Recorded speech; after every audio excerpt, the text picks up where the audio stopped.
Inaprubahan ng Kamara ang panukalang magbibigay ng oportunidad sa mga senior citizen na makapagtrabaho. Ano kaya masasabi yan ng mga senior? Alamin sa Street Hirit ni Bam Alegre. Bam?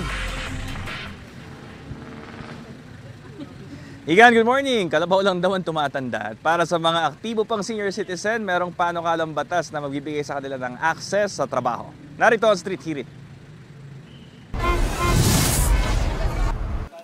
Pinagsikapan ng senior citizen na si Maribel Oronos ang pwesto niyang ito sa San Juan Market.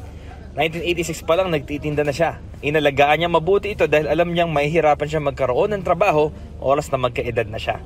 Malaking bagay yun talaga kasi unang-una pagdating sa Pilipinas, mga senior chapuera. Para sa mga senior citizens na kaya pa magtrabaho, malaking tulong itong House Bill 10985. Aprobado na yan sa third and final reading sa House of Representatives.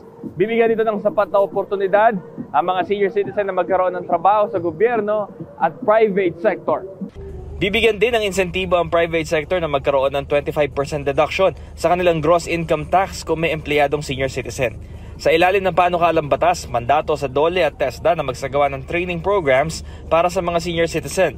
Magandang oportunidad daw ito para sa tricycle driver na si Roberto Oria na senior citizen na rin sa susunod niya kaarawan. Pero dapat alalay lang din daw sa kalusugan lalo kung sumusulpot na mga sakit sa katawan. Hindi na rin kaya, kahit pag senior na, hindi na rin kaya magtrabaho niyan. Oh, kahit ako nga 59, hindi ko na kaya halos magtrabaho eh.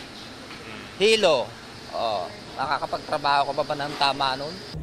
Bago maging ganap na batas, dapat may bersyon din sa Senado kaugnay ng panukalang batas o kaya i-a-adapt ito ng Senado. Dadaan sa Bicameral Conference Committee at sa kapipirmahan ng Pangulo.